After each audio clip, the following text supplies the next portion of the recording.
had been persecuted by the Bahraini government for the fact that she used Facebook to ask people to protest about human rights abuses when the race was there.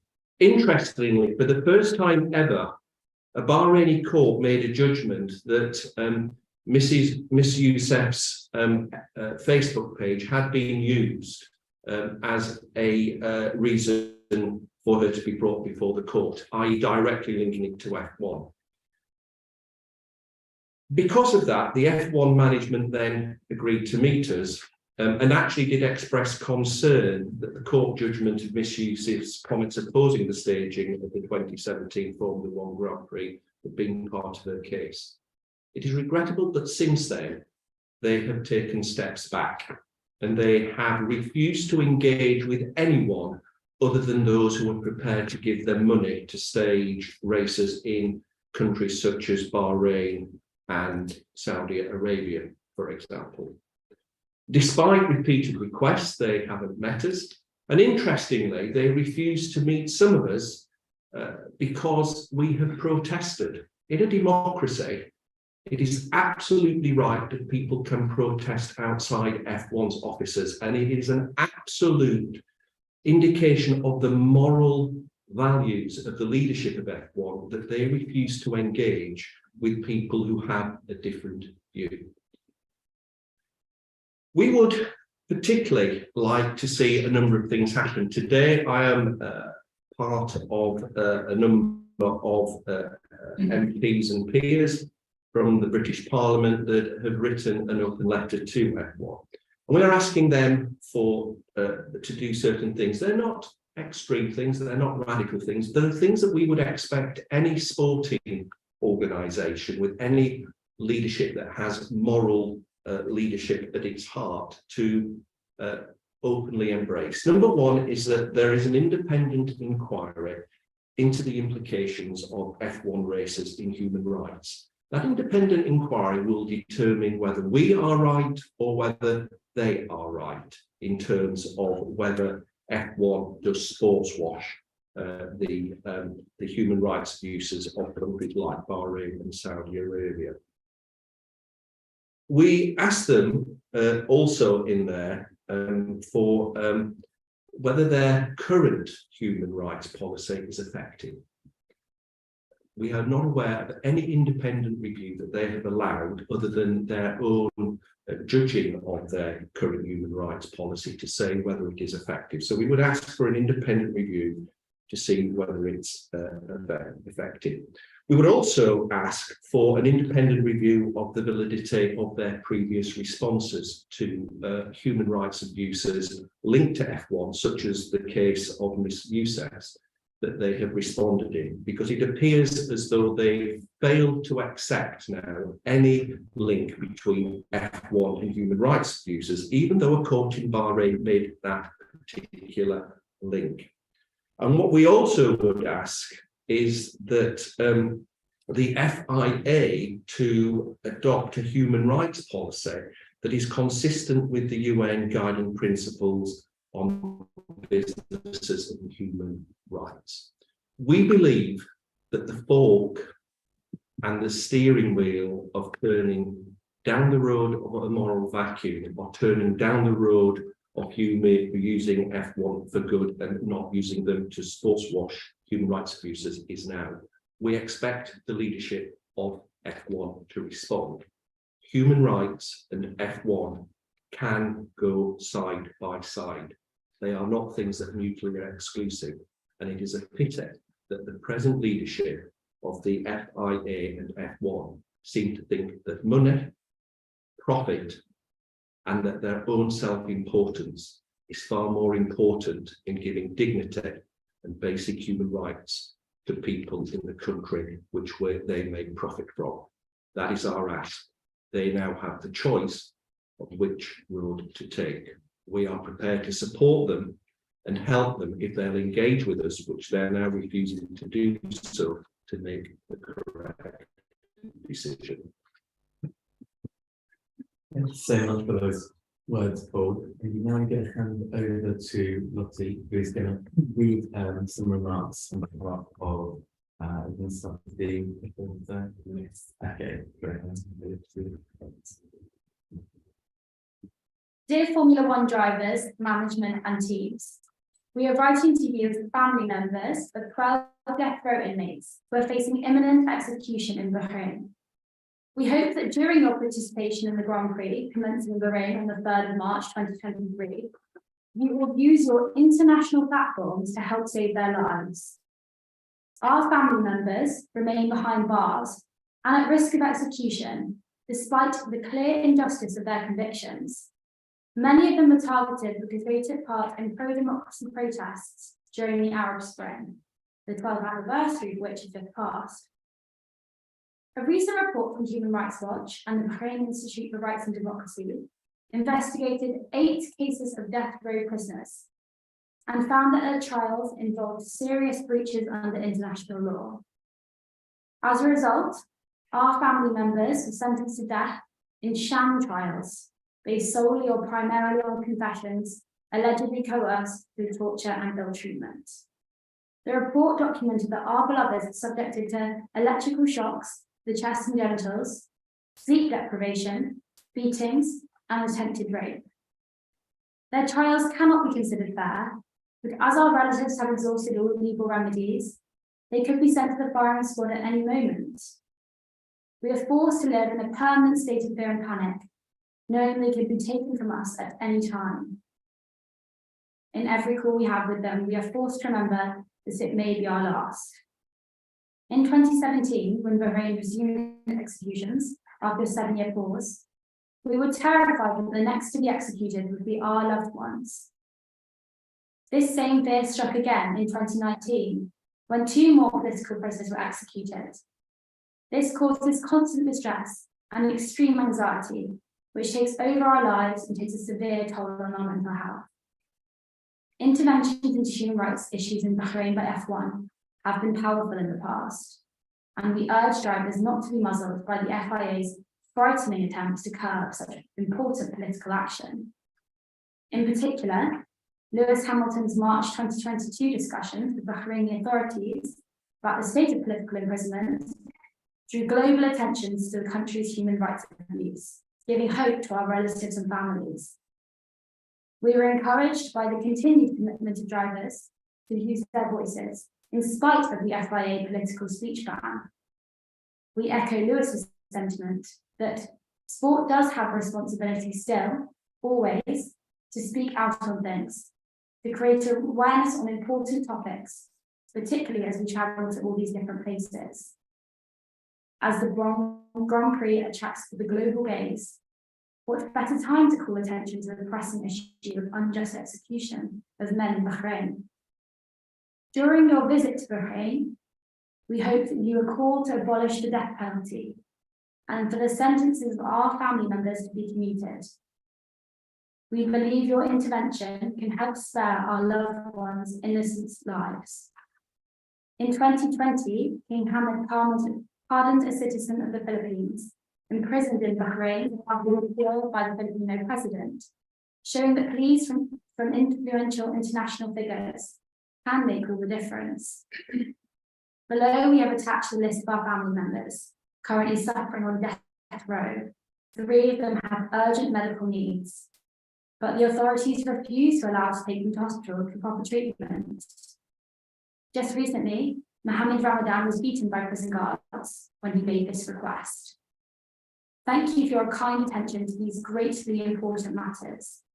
Your action can make all the difference in helping to free our family members. Yours sincerely, families of death row inmates in Bahrain. Thank you so much for those really, really powerful words, and it's been well read by you, Lottie. Thank you. So now we're going to hear from an audio recording from Ali Al-Hadi, who is currently in prison in Bahrain, and it's recorded a voice message.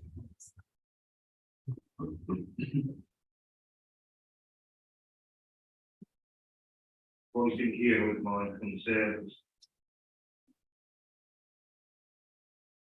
The Honourable Ladies and Gentlemen, today I'm voicing here with my concerns over rights and freedom in Bahrain. It is very unfortunate that Formula One, as well as many international events that held in Bahrain, are being employed as a cover-up for curbing freedom of speech and washing rights abuses.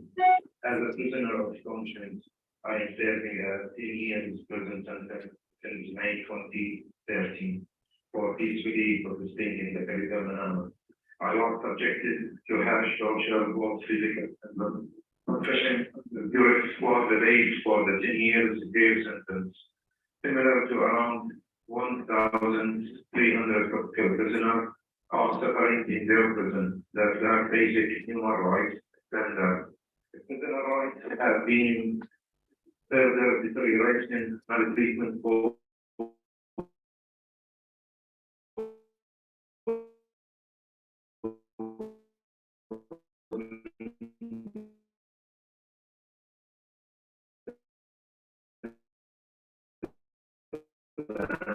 physical hostile infected on prisoners, sanitation of leadership, the condition sensitive to physical, mental maltreatment, and combined with radiation of very essential youth surgery treatments, all that for my criticism of activities committed by authorities against prisoners. Finally, I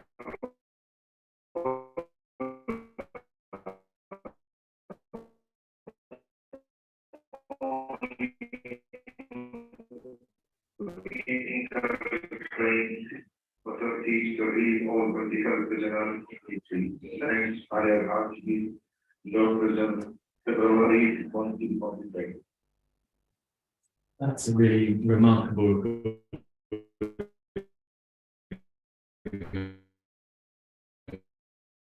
We've been able to get and lucky us, so it's really powerful to see that. Everyone, around the time of the Arab Spring in 2011, the UN introduced a statement of international law, which for the first time took things beyond states in the direction of businesses and required businesses to respect human rights. The UN guiding principles mean that businesses can no longer ignore human rights in the countries in which they operate, and suggest, as Formula One has suggested in this morning's news, that they should not interfere with local affairs, that the governance of Bahrain is simply a matter for the Bahraini government, because where business activities can encourage adverse human rights impacts, then suddenly the business is going to become responsible to some extent for those human rights. Businesses like Formula One need to have a statement on their human rights position, which Formula One was pressed to do due to a complaint made to the OECD in 2014. At that time, Americans for Democracy and Human Rights in Bahrain made a complaint to the OECD, and that led to some engagement with stakeholders on the ground. So it's very disappointing that at this stage, and I can confirm that a further complaint has been made, there are no signs that Formula One, since it signed a new 14-year contract with Bahrain, is engaging with stakeholders like Bird, which is the foremost organisation working on human rights in Bahrain in the UK, or other stakeholders like ADHRB. And the guidelines do take into account the size and resources of the business and how much leverage it has. I don't think there's any doubt that Formula One has leverage in the Gulf and Bahrain. And I think it's important that Formula One takes note that human rights due diligence laws are now being introduced in domestic law around Europe and the world. There are human rights due diligence laws in France, Germany, Norway, Switzerland, and there will be soon in the EU. So just last week, Total, the oil company, found itself in a French court, even though it's only a minority shareholder in a company operating in Yemen.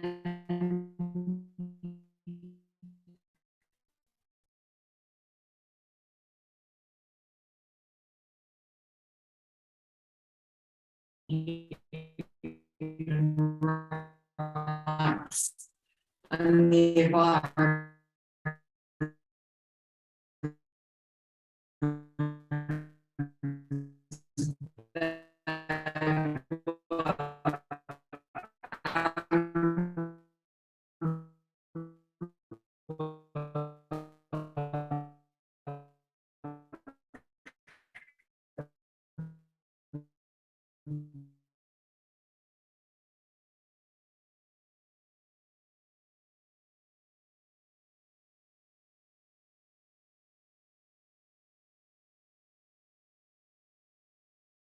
Their subsidies.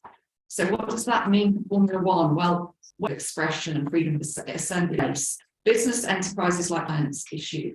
Formula One organising a sporting event in Russia, they have thought twice about organising such an event in the Gulf. All that's being asked in order to comply with the law is that an effective due diligence process takes place, that Formula One looks at its stake and finds a way of operationalising it, so it's more than simply a statement, and that they acknowledge their influence and impact on the human rights situation in Bahrain. Thank you.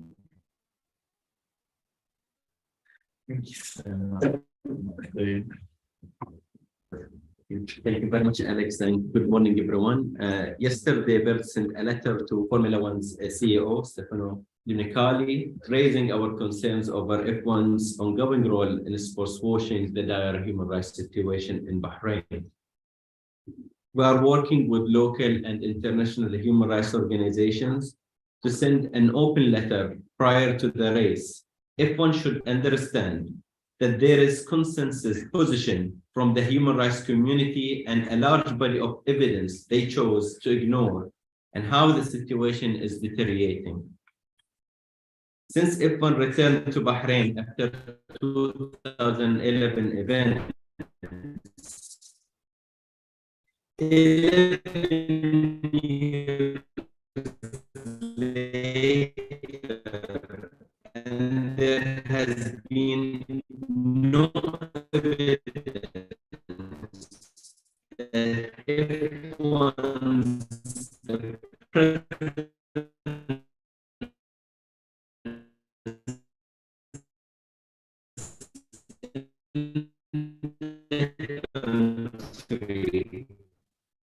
a security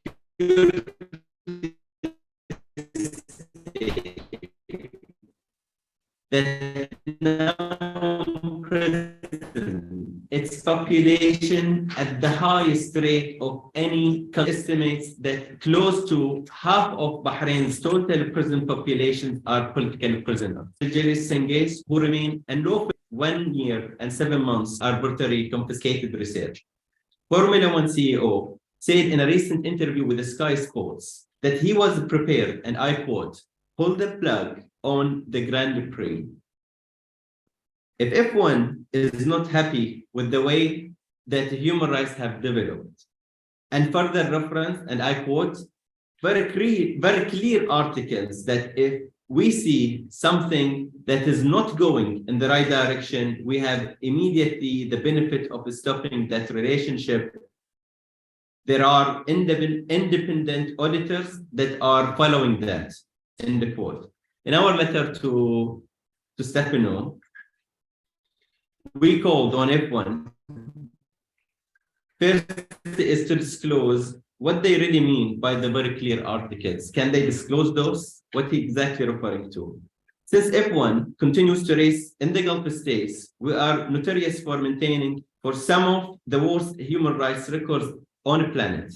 Bahrain and Saudi Arabia, which last year has carried out execution spree, as well as conducting the largest mass execution in the country's modern history of 81 people were executed in a single day. It is difficult to understand where the threshold is on human rights that would lead everyone to, as Stefano says, and I quote, pull the plug and invoke these contracted articles. With this in mind, we hope that everyone will recognize the importance of the transparency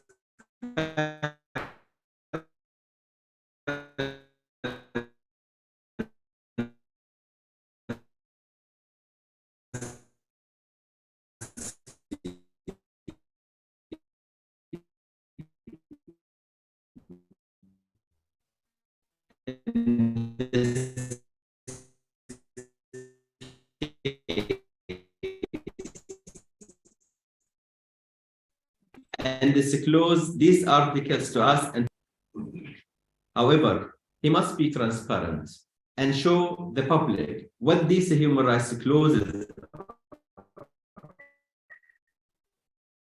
and who influence independent auditors they have made in these countries.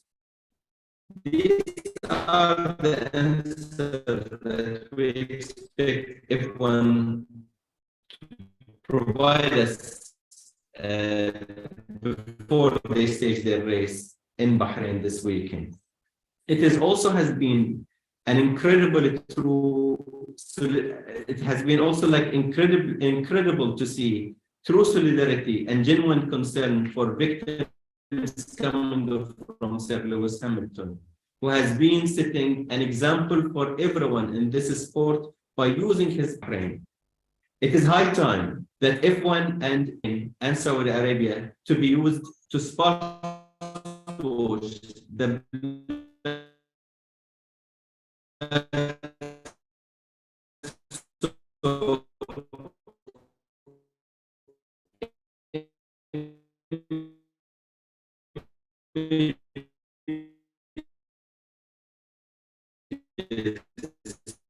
of these autocracies. Despite horrific human rights record, both states enjoy generous contracts and exploit the platform to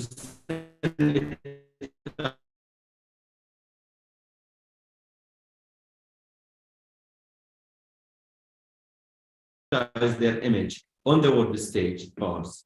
F1 must establish an impartial their response. I'm from Campaign Against Arms Trade in the war in Yemen, and the impact of the sports washing that has been proven by all of the speakers that we've heard from today.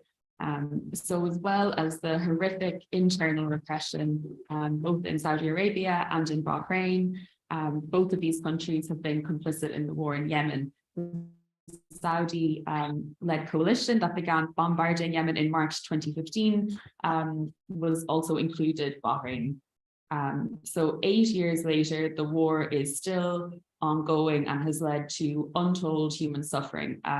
The latest figures we have from the UN are that 377,000 people have died, including through fighting and hunger. And that figure is only up to 2021. So I think that first shows the scale of the suffering, and secondly, how state accurate figures on what's happening there, which is its own huge issue. And we know that at least 8,983 civilians have died from coalition bombardments. So that is from the Saudi-led coalition.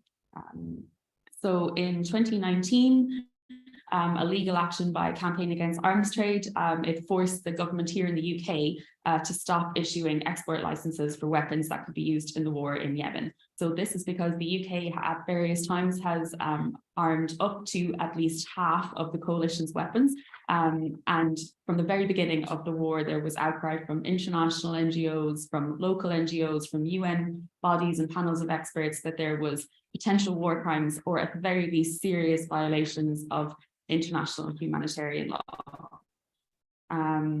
The government in 2020 resumed arms sales, even though we had a successful appeal in the High Court, and it claimed that any violations of international humanitarian law were only isolated incidents and these did not form a pattern.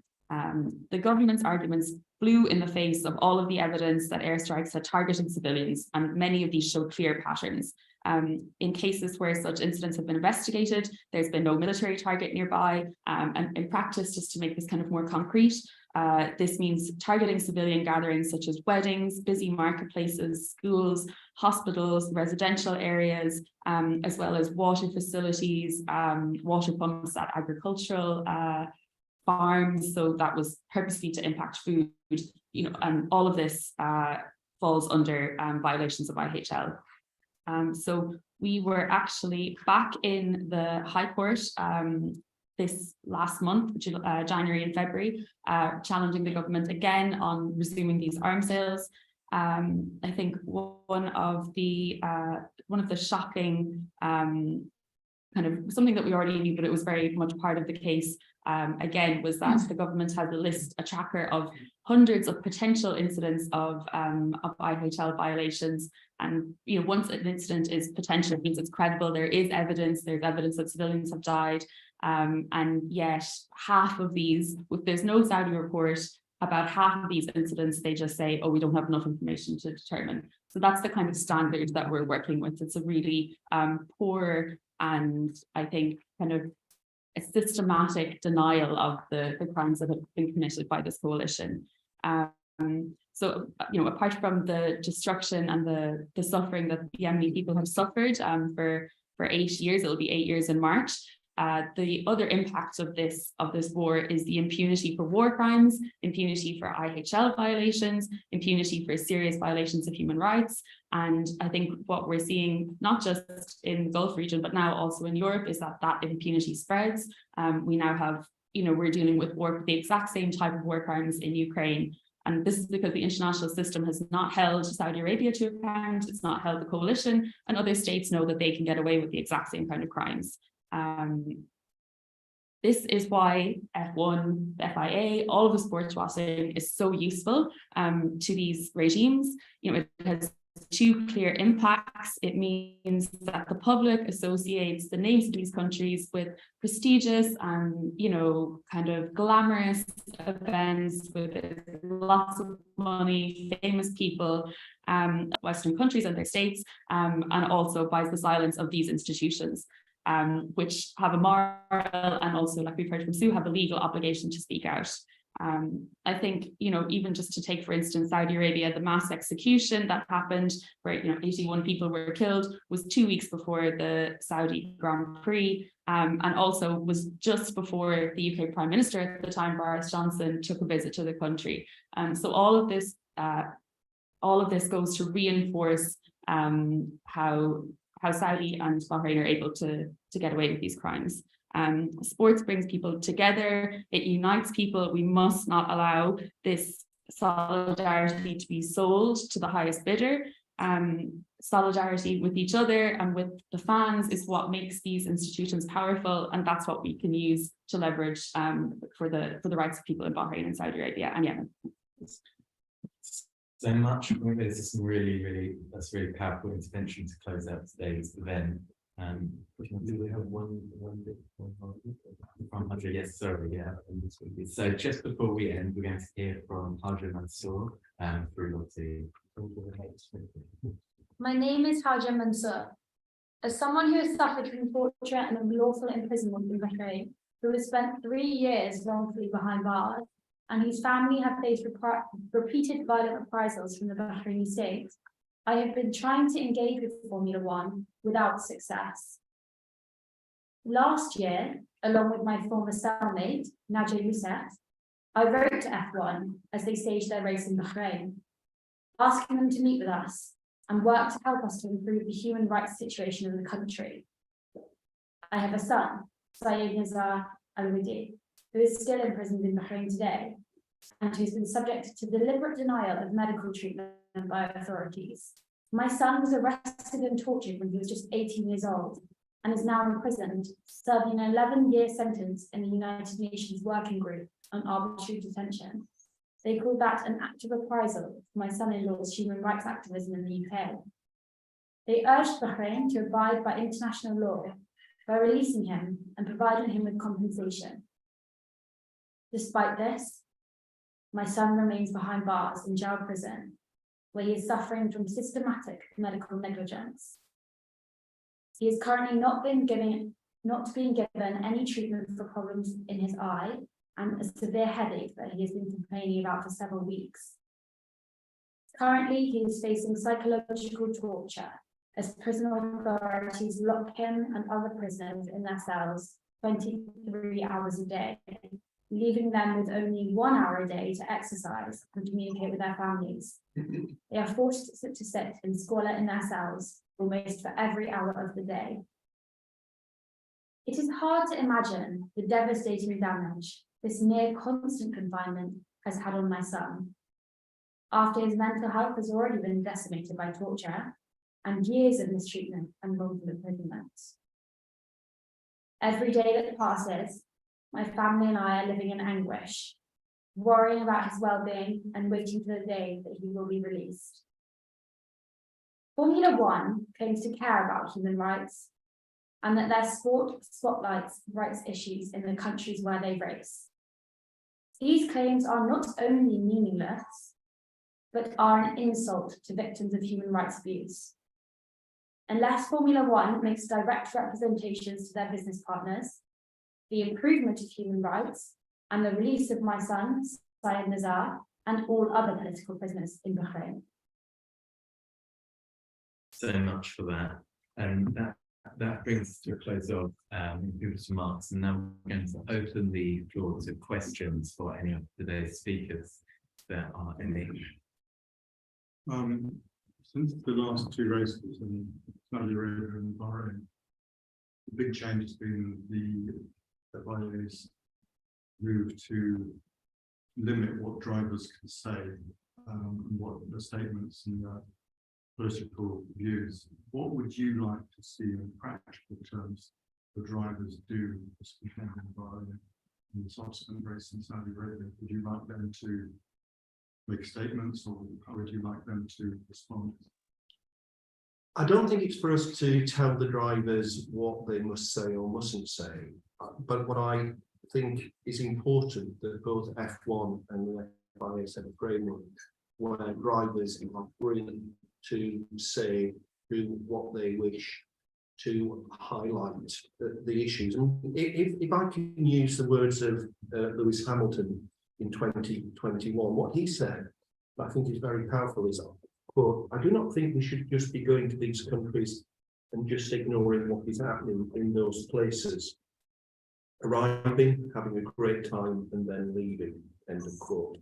So I think a framework needs to be set where drivers can go, show that they're not ignoring, showing that they are raising either individual cases or general views about human rights abuses, and basically doing what I think most of the drivers and most of the fans want, and that is using the sport, not just the sport, but actually as a force for good, so that it's not just money that's made, but it's real change that's made in those countries. And I think that will be the lasting legacy of F1 and Grand Prix if the FIA and F1 put in place a framework which gives the freedom for drivers to go and speak out and highlight cases.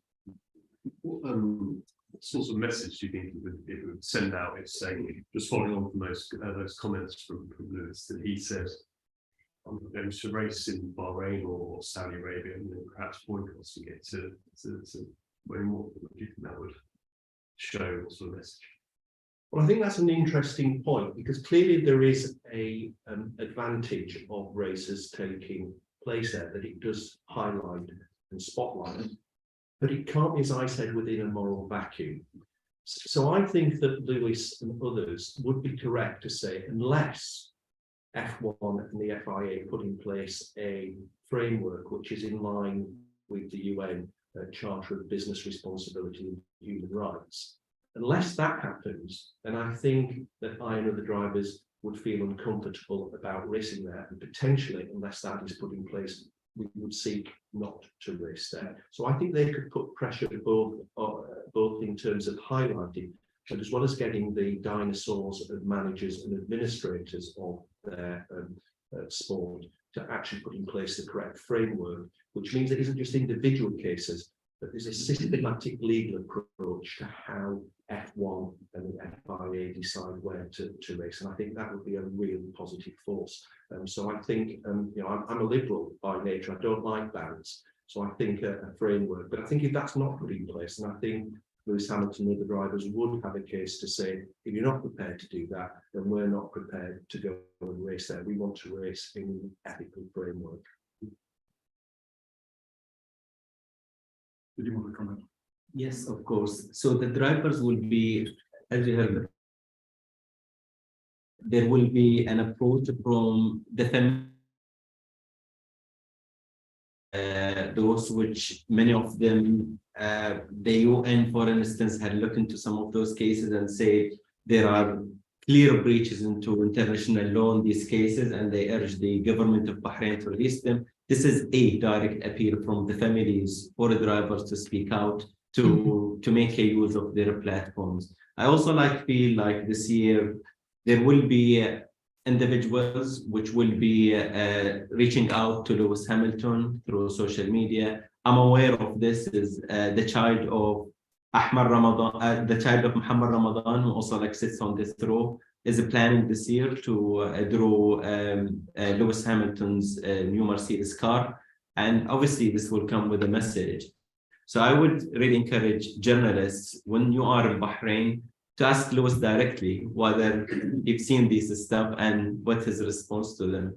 This would be really extremely important. So I think it's a matter that when journalists start asking the drivers about those important questions, and I mean, for instance, there is a very clear example on FIA recently when they issued the ban. I think one thing dominated the recent cars releases was one of the drivers being asked about what you're going to do about the FIA ban, and I think it was really interesting.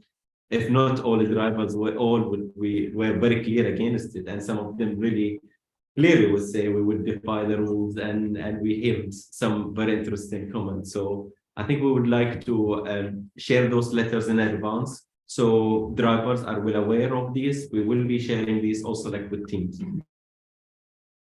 Comment which I wanted to make is we've seen a clear contrast between how drivers are reacting and how Formula One management and what sides they are taking. Because I think for F1, just to tell us that we do not want to even acknowledge your concern, we do not want to hear or respond to torture victims, and we have a clear human rights policy.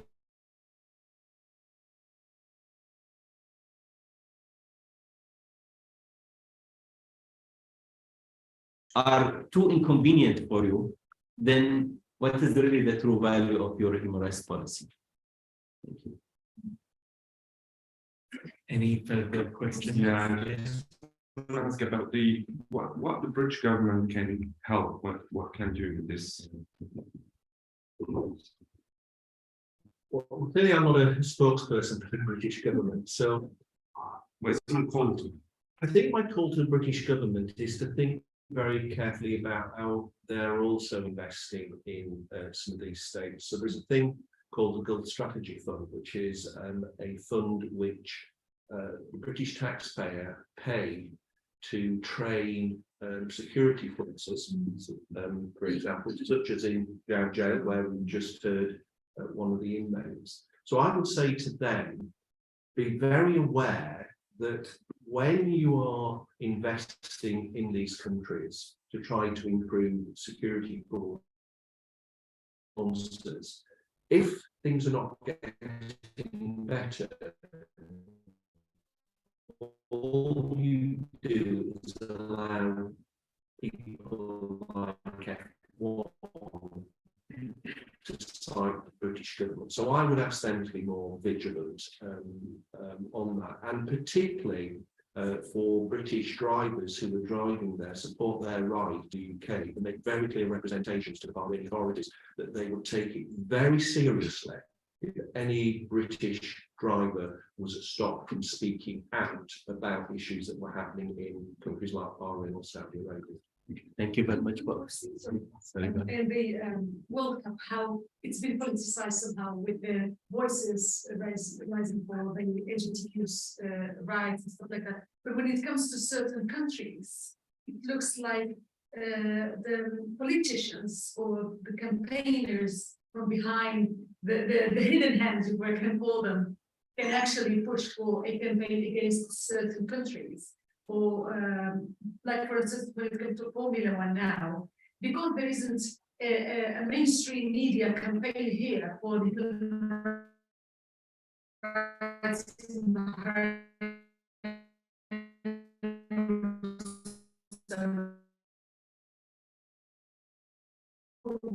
calling for change and respect for human rights to put it as a priority when they come and Grand Prix in Bahrain or Saudi Arabia. I think you started on a very important point. What I hear is keep politics out of sport. It's a political decision.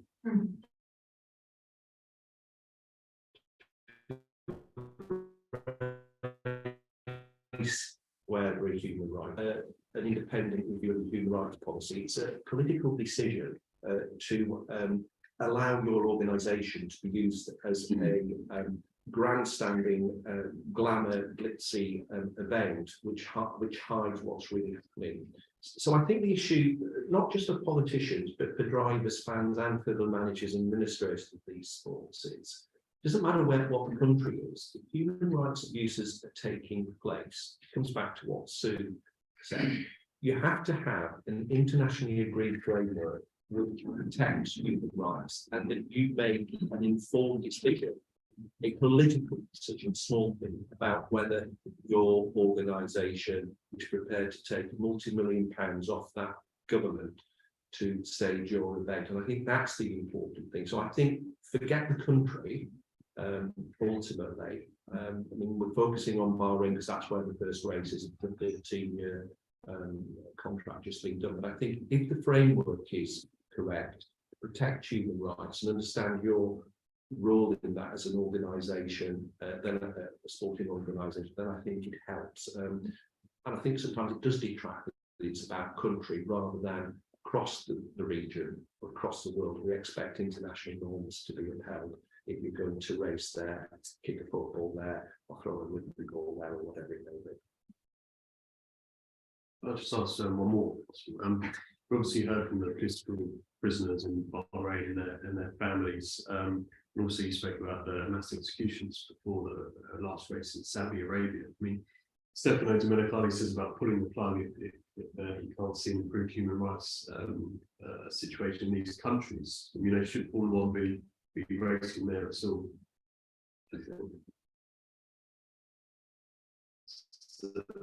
Yeah, I mean, obviously,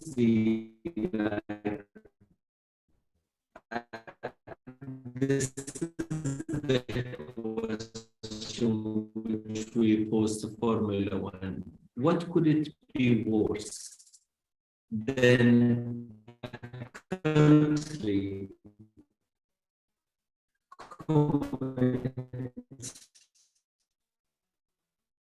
execute a human individual? Later on, we know that those executions were unlawful. Those were deliberate act of the states held with a stroke of a pen will destroy the opponents of the government, and insulting and humiliating from violence. Alarmed and then saying, but you know, there would be, we begin to see young people are engaged in this sport, and I believe in the power of sports. This is so much humiliating to those who just lost their beloved. how could you say this? How could you deal with them and just like be alarmed at the same time, take your defense as a PR mouthpiece on behalf of the Bahraini regime to defend your race? And then if you say to us, oh, there is an audit, like there are independent auditors in place to review, I ask, like, what worse than this? And then at the same time is when Formula One and FIA took the decision to withdraw from Russia because Russia staged the war in Ukraine. Saudi Arabia at that time was awarded a new contract. Why they were already initiating war, like they waged the war in Yemen since 2015. And there were international documentation that war crimes were committed there by the Saudi. Then it was a political decision that they made to race in Saudi Arabia. It is also a political decision for them to ignore human rights in Bahrain. And to them, it's just to say, we're not going to engage with you at all. We're not even going to acknowledge your concerns. This really tells you about and then they reward the country with 15 years contract. To my knowledge, this is the longest contract that it was a clear signal. They ended. This is how they.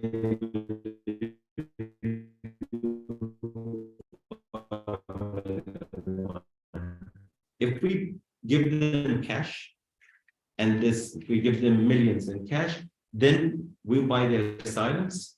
We buy not only their silence, we buy their side as well. I think even in Saudi Arabia, also when Stefano was asked, obviously he became a political commentator and began to say like how like there is a difference between when a state is attacked. So this is really the sort of things which we are doing, and I think this is how Saudi Arabia and Bahrain will do when they are really up for sale, and they will race in the country at any cost. And I would just add, I don't think it's for me as a British politician to lead the kind of should we pull out. Listen to everybody who's in Bahrain, either the issues that be read out or RG in jail. They've asked for engagement. They've asked for engagement. They've asked for F1 to use the race as a form of engagement and highlighting issues. That's where we are. But as I've said at the beginning, we're at a fork. If they don't engage and they don't change, then I do believe eventually those voices from Bahrain will say, it's not working. You're not improving human rights. It's time for a ban. So it's down for the leadership, but they want to continue racing there, to take heed of what people who are in prison say and what the people who are in those countries advocating, which at the moment is engagement and change. If not, my guess is at some point, if they continue on that fork in the road of the moral vacuum, there will probably be a call for a ban. But at the moment, it's engage, speak out, and help be a positive force for change. Thank you very much. Any further questions? I think we're getting. Would you like to take it on camera? It depends whether anyone's coming in. I'm just aware that they might be kicked out. We'll do what we can. We may have to continue outside. Okay. All right. Well, thank you all so much for coming. And it's been really fantastic. All speakers. Thank you so much. Thank you. Yeah.